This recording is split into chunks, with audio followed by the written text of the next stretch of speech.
aiwa Fadzai Mahere atomboti kana kujairirwa nokuti Fadzai Mahere abva akanda chimoto, abva akanda matombo kuna David Coltart, aiwa achimufaya pane mashoko akataura achiti aiwa Fadzai Mahere akasarenda Mount Pleasant kune ZANU-PF, abva auya anobva anyasa kumutsanangura zvese kuti David Coltart abva asara angomira pamhene achingonyara. Sambina mashoko ataukwa naFadzai Mahere nokuti bva wasubscribe like utina all the bell icon nokuti hondo yacho inotanga paX yendo. Fadzai Mahere anoyanyora achiti have you already forgotten the events that led to the resignation?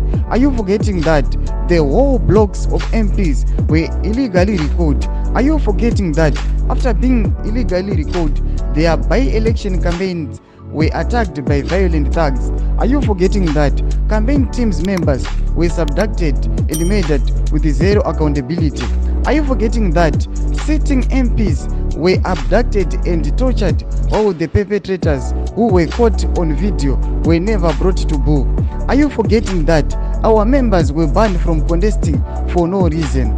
Are you forgetting that ZANU-PF Good Mafia members were then handed seats uncontested? Are you forgetting how the will of the people was discredited in Bulawayo? Ndo masho anoya achitagwa pana Fadzai Mahere achiti aiwa usada kuti jairira David Coltart, usaita sekuti uri munyuwa nepolitics, usaita sekuti watanga kupinda mupolitics zara nhasi, wakanganwa here zvakaitika mugore rakapera nekutanga kwegore rino ra2024. Aiwa vanhu vachitadza vachimiswa kuti vanokondesa mumabye elections. Saka ndo mashoko anoya achikudziwa, mashoko anokandwa kuna David Coltart, aiwa anotaurwa naFadzai Mahere. Aiwa chimbotiudzai noti kudii pamusoro mashoko ataurwa naFadzai Mahere.